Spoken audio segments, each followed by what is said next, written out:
Welcome to the deep dive.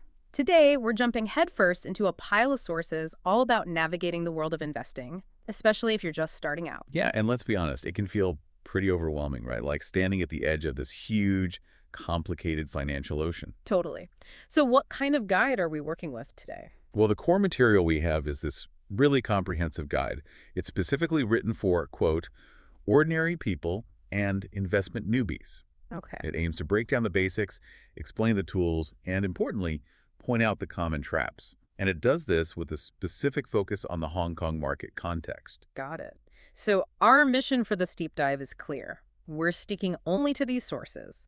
We'll pull out the absolute must-know stuff, cut through any external noise, and just give you the essential knowledge to take those first confident steps. Exactly. The goal is a clear roadmap, highlighting the big take. Crucial first step.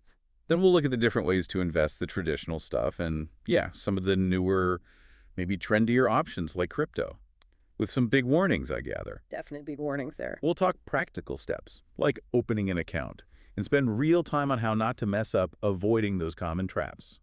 And the sources kick off by explaining why bother investing at all. Things like beating inflation, making your money work for you, reaching those long-term goals. Like retirement or saving for education, that kind of thing. Precisely. It's not just about saving, it's about potentially growing your savings over time. Okay, let's get into it. The sources really emphasize starting with mindset. Before any money changes hands, you need to get your head straight. Why is that the absolute first thing? Because your psychology, your mindset, it drives everything. The sources make it clear. Step one is clarifying your goals. Not just, I want to be rich. Exactly, not that. That's too vague. Why are you investing? Is it a down payment in 5 years? University fees in 15? Retirement in 30? Different goals demand totally different strategies. Right. Without a clear goal, you're just drifting, prone to making emotional, reactive decisions instead of planned ones. The sources mention the SMART principle. Specific, measurable, achievable. Relevant and time-bound. Yeah. Applying that helps you define exactly what you're aiming for and when. That clarity guides your choices.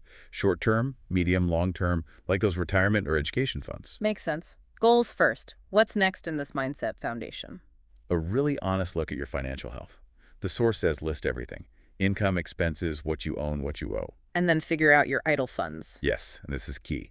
Idle funds are only the money you can genuinely afford to potentially lose without it affecting your basic life. Rent money, grocery money, that's not investment money. Because if you invest money you need, you'll panic the moment the market dips. Absolutely. That panic leads to terrible decisions. The source really hammers home that golden rule. Right. Only invest money you can afford to lose. It helps you stay calm during downturns. Okay, let's talk about risk. The sources seem careful to define it. It's not just danger, is it? No, not exactly. The source defines risk primarily as volatility or uncertainty. It's the chance that your actual return will be different from what you expected. Prices go up, prices go down. That's the uncertainty. Okay, and this links directly to potential returns, right? The classic risk-return relationship. Precisely. This is fundamental. Higher potential returns almost always come with higher potential risk, higher volatility, and vice versa. There's no free lunch. And a big warning sign. A huge one. The source explicitly states, if someone promises you guaranteed high returns with low risk, run away. It does not exist in legitimate investing. It's likely a scam. Got it. No magic formula. So once you understand risk is volatility, how do you figure out how much you can handle? Assessing risk tolerance. Yeah, and this is deeply personal. The source lists several factors.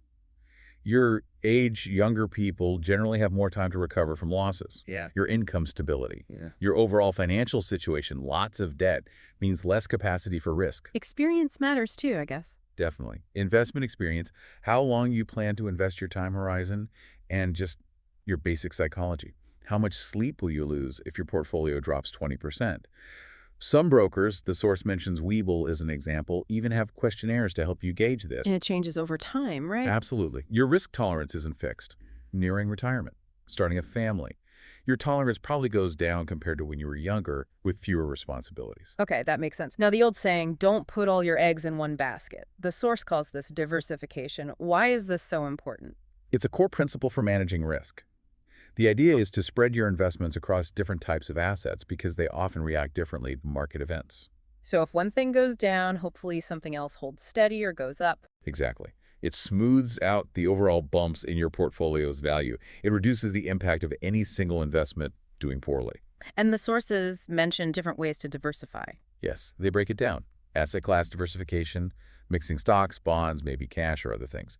Industry diversification, not having all your stocks in just one sector like tech, but spreading across healthcare, finance, consumer goods, etc.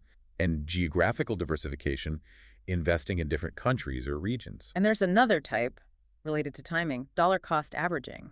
Right, time diversification or dollar cost averaging, DCA. The source highlights this as really good for beginners. Instead of trying to guess the perfect time to buy, which is almost impossible, Yeah, market timing is tough. you invest a fixed amount of money at regular intervals, say monthly, regardless of market highs or lows. So you buy more shares when prices are low and fewer when they're high. Precisely.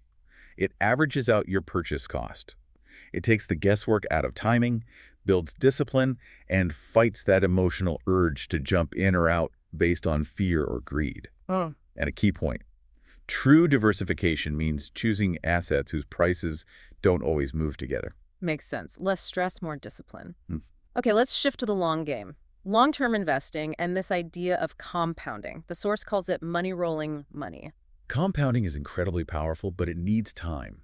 It's your best friend if you're patient. How does time help? Well, over longer periods, those short-term market swings tend to smooth out. More importantly, your investments have time to grow, and then the returns on those investments start generating their own returns. It's like a snowball rolling downhill. Plus, investing long-term means fewer transaction costs eating into your profits. The source had a specific example comparing investing for different durations, didn't it, with Japanese yen? Yes, a really striking one. Investing 10,000 JPY a month for 30 years versus 30,000 JPY a month for 10 years. Yeah. Same total amount, invested 3.6 million JPY. But with a modest 3% annual return, the 30-year investment grows to about 5.83 million JPY. The 10-year one only reaches about 4.19 million JPY. Wow, that's a huge difference. Over 1.6 million JPY more just from the extra time. Exactly. It powerfully shows how much time matters for compounding. Patience and consistency are rewarded. And the source adds that reinvesting any dividends or interest you receive supercharges this effect. Let those earnings start earning too. Got it. Last piece of the mindset puzzle. Investment discipline and continuous learning. Knowing isn't enough. You have to do it and keep learning. Absolutely. Discipline is about sticking to your plan, especially when markets are volatile or scary. It means setting rules, like maybe using stop losses, but mostly resisting impulsive emotional decisions. Learning. It's vital. Reading reputable sources, news, maybe courses, talking to experienced people. The market changes, new products emerge. You need to stay informed. And this links back to a core warning the source repeats. Let me guess. Don't touch what you don't understand. That's the one. Investing in something complex you don't grasp is asking for trouble. You won't understand the risks, you won't have conviction, and you'll likely panic when things get bumpy. Learning is fundamentally a form of risk management. Okay, solid foundation laid. Mindset sorted. Now, what do we actually invest in? Let's unpack the toolbox according to the sources. Right. Chapter 2 walks us through the tools, starting with the traditional ones. First up, stocks. Buying a piece of a company. Exactly. You get potential returns from the price going up and maybe dividends. The source flags them as generally higher risk due to volatility, company performance, market mood, economy, all play a role. Any specifics for Hong Kong investors buying stocks? Yep. You need a securities account bank or broker. Trading happens in standard lots of shares. You hear about blue chips, large, stable companies.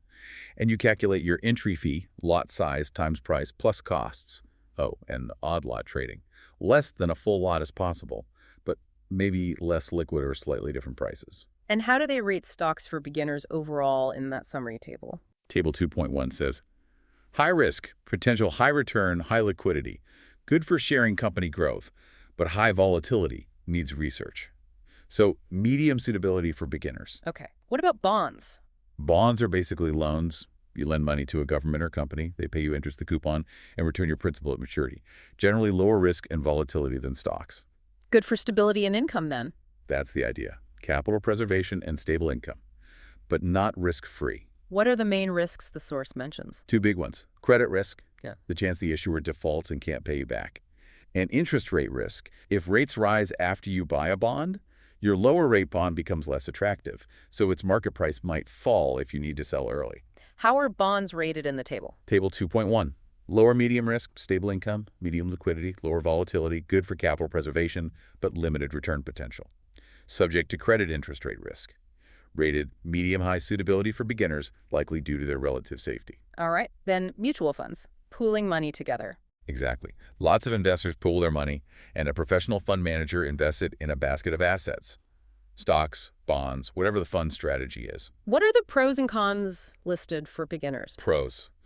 You get professional management, instant diversification even with small amounts, usually easy to buy and sell, high liquidity, and often a low entry barrier. That's a good thing. Cons, fees. Management fees, maybe subscription or redemption fees, custody fees, these add up.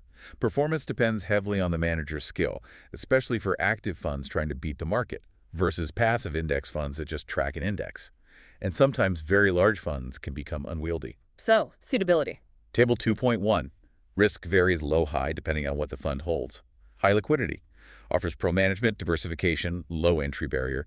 Downsides are fees, manager dependence, potential large fund issues. Rated high suitability for beginners, probably due to the built-in management and diversification. Okay, that's the traditional toolkit. Now for the shinier, newer stuff. What latest and modern trends does the source cover, starting with ETFs? Right, exchange-traded funds. Very popular, the source notes. They're like mutual funds hold a basket of assets, diversified, but they trade on stock exchanges all day long, just like individual stocks. So you get diversification plus the flexibility and often lower costs of stocks. That's the main appeal, yeah. And the source details several types found in Hong Kong. The most common are index ETFs. They just passively track an index, like the Hang Seng Index ETF 0202800, or tech sector ETFs like 03033. Great for low-cost, broad market exposure. Then the more focused ones. Thematic ETFs. These target specific trends, ESG, AI, clean energy, you name it. Potential for growth if the theme plays out, but also concentration risk. You're betting heavily on one area, and the theme just fizzles out. And then things get complicated. Leveraged and inverse ETFs. Oh, yeah. Big warnings here from the source. Leveraged and inverse ETFs are flagged as extremely high risk, not for beginners, not for long-term holding. They use derivatives to try and magnify the daily return of an index or give the opposite return. Yes, daily. Over longer periods, compounding effects mean their performance can wildly differ from just 2x or -1x the index return. They are described strictly as short-term trading tools for sophisticated users, if used at all. Extreme caution needed. Okay, message received. What about covered call ETFs? These aim to generate extra income by selling options, calls, on the stocks they hold. Can mean higher payouts. But the source notes they're complex, and selling those calls can cap your potential gains if the market rallies strongly. Again, more suitable for experienced investors who understand options. So the ETF summary. Table 2.2. Risk from low index ETFs to extreme leveraged inverse. High liquidity. Offer diversification, lower cost, flexibility. But watch for tracking error, fees, and those huge specific risks for complex types. High caution for beginners on anything beyond basic index or diversified thematic ETFs. Got it. What about robo-advisors, the automated platforms? These use algorithms. You fill out a questionnaire about your goals, risk tolerance, etc., and the platform suggests and manages a portfolio of typically low-cost ETFs for you. Convenient, low fees. Those are the main pros listed.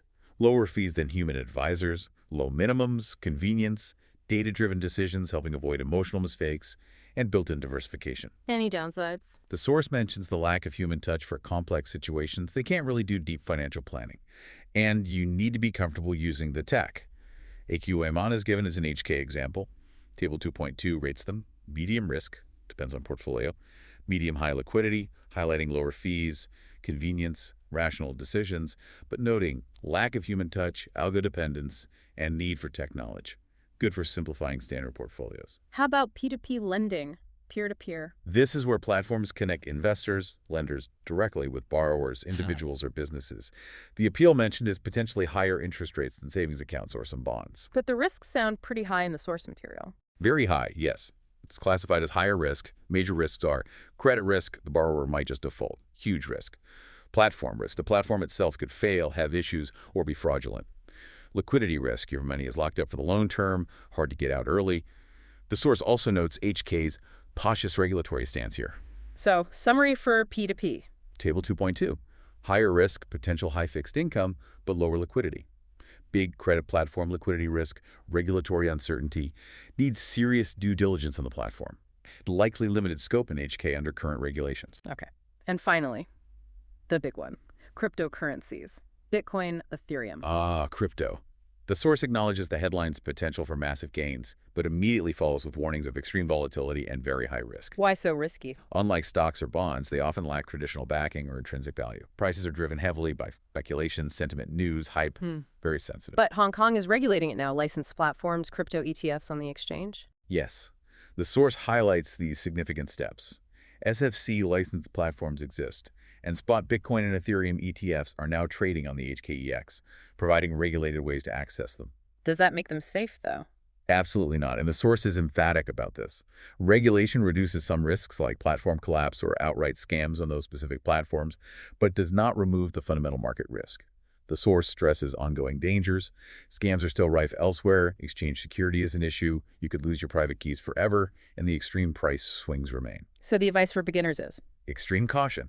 The source literally says only invest a tiny amount you are fully prepared to lose entirely. And if you do, stick strictly to the regulated channels like SFC licensed platforms or the HKEX ETFs. Wow. Okay. Crypto summary? Table 2.2. Extreme risk, potential extreme gain loss, higher liquidity on regulated platforms. Yeah. Huge potential upside, with decentralization partially. But extreme volatility, often lack of intrinsic value, major regulatory security scam risks. Extremely high caution for beginners, tiny amounts only via regulated routes. It sounds like the overall message from the source on these newer tools is new, doesn't mean better or suitable, especially for beginners. Complexity and risk are often higher. Exactly. And while regulation helps structure the market, it doesn't guarantee profits or remove those core risks. Prudence and understanding are paramount. Okay, we've got the mindset, explored the tools. How do you actually start doing it? The sources give practical steps. Right. The first practical thing is open a securities account. You need this in Hong Kong for stocks, ETFs, etc. Online brokers, the broker apps, are really popular now, convenient, often cheaper. What should you compare when picking one? The source lists key things. Commissions and fees look beyond just zero commission, check platform fees, markets available HK, US, others, platform features and user experience, easy to use, good tools. Security and compliance absolutely must be SFC licensed. And maybe opening offers, but that's secondary. And the account opening process itself. Usually pretty straightforward online now. Download the app, provide info, upload ID and address proof, do a risk assessment, agree to terms, verification, then deposit funds. You mentioned low fees can be tempting, leading to overtrading. Yeah, the source specifically warns about this. Super low fees might encourage you to trade too much, which racks up costs anyway and is often driven by emotion, not strategy. Focus on overall platform quality, stability, security, support, information resources, not just the cheapest headline fee. Are specific broker features mentioned as examples? Yes, things like Fu2 having a cash sweep feature for idle cash, Tiger offering certain commission deals, Webull being known for its charting tools, just examples of things platforms offer. Beyond broker fees, what about the overall investment costs? We touched on fund fees. Understanding all costs is crucial. There's the broker's transaction commission, maybe ongoing platform fees. For mutual funds, you might have fees to buy, subscription, sell, redemption, plus annual management, custody, and distribution fees. And ETFs have that, TER. Exactly, the total expense ratio, TER. It's an annual percentage taken out of the fund's assets daily. It covers management, admin, etc. It's kind of invisible day to day, but significantly impacts long-term returns. Any other costs? Government stuff? Potentially small stock custody fees, dividend handling fees, and definitely government fees in HK. The main one is stamp duty, currently 0.1% on both buying and selling HK stocks, plus a tiny SFC and exchange levies. Lots to track, but there's good news on taxes for HK individuals. Yes, big plus. The source confirms. Generally, no capital gains tax and no dividend withholding tax for individual investors in Hong Kong. That simplifies things hugely. Your focus should be on those broker and fund fees, especially the TERs. Okay, account open, costs understood. Before buying, you need info, information gathering, and due diligence. Where should beginners look? Reliable sources are key. The source points to company official reports, annual interim results, HKEX announcements, reputable financial media, and regulatory sites like the HKSFC. Check licenses warning. And what to avoid? Definitely avoid stock gods, anonymous teachers, or random tips on social media. Often unreliable, potentially manipulative. And due diligence for an individual means. Doing your homework. For a stock, Right. understand the business, check financials, profit, debt, cash flow, industry outlook, management. For funds ETFs, read the official documents, prospectus fact sheet, understand the goal, strategy, holdings, all the fees, and look at past performance. But remember, the source says it's not a guarantee of the future. It's not just lack of info, but info overload and figuring out what's real, right? Exactly. The source flags this challenge.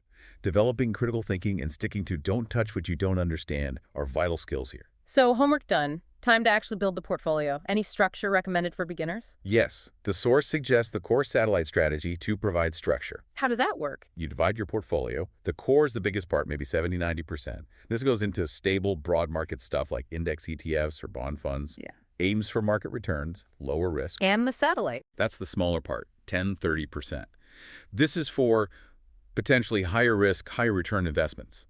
Maybe some thematic ETFs or individual growth stocks you've researched well. It's meant to potentially boost overall returns. Why is this good for beginners, according to the source? It balances safety from the large core with getting some experience in more active investing via the smaller satellite, where mistakes are less damaging. The source strongly advises beginners keep the satellite small, like 10–20%, definitely not over 50%, even for experienced folks. Okay, built the portfolio, but it needs upkeep, regular review and adjustment. Definitely not set and forget. The source recommends reviewing periodically, maybe every 6 months or annually.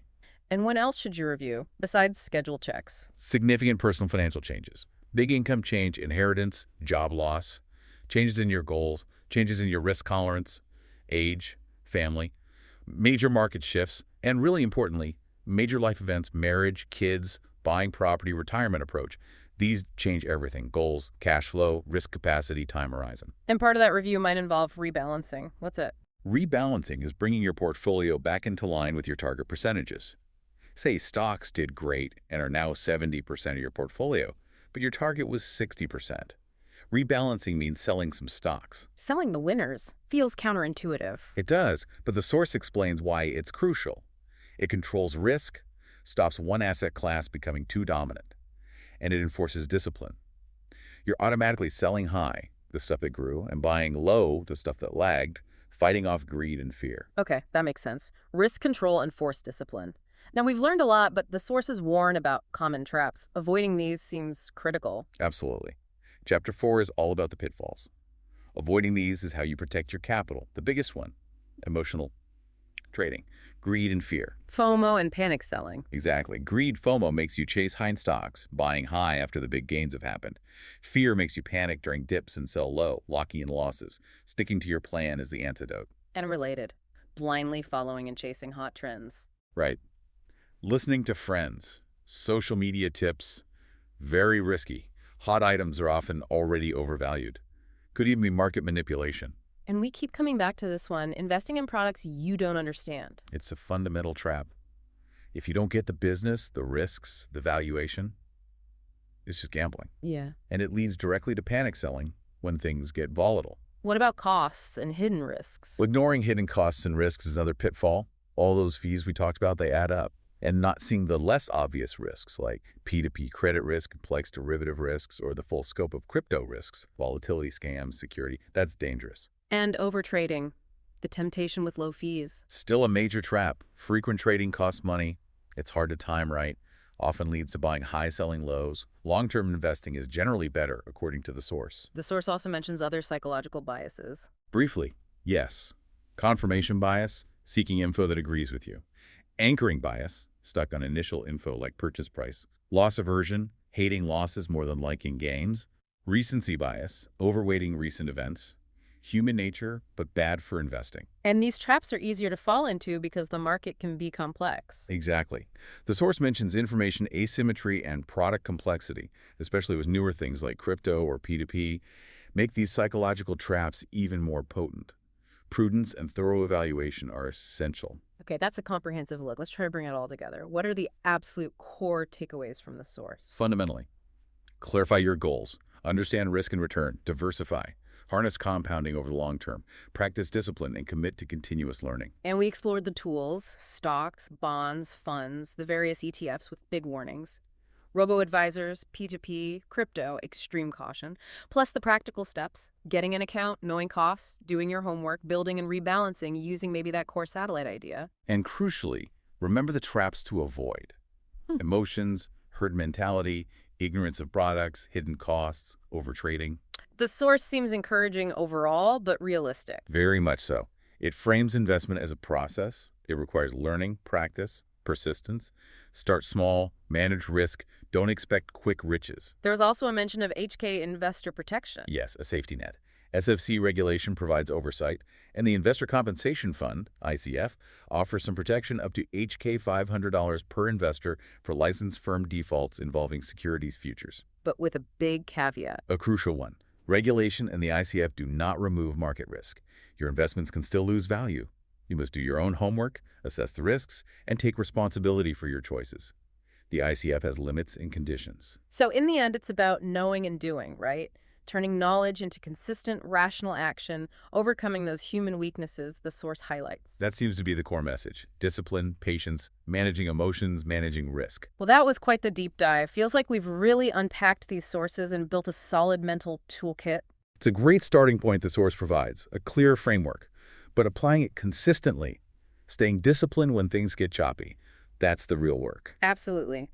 Thank you for joining us on this deep dive today. And for you listening, hopefully this helps. Revisit the concepts, maybe start small if you're ready, and definitely keep learning. And we'll leave you with this final thought, drawn from the sources. We talked a lot about markets, tools, costs, regulations, but the guide kept coming back to human behavior, psychology, discipline. What if the most important investment you make isn't actually in a stock or a fund or even crypto, but in understanding and managing yourself? Something to think about until our next deep dive.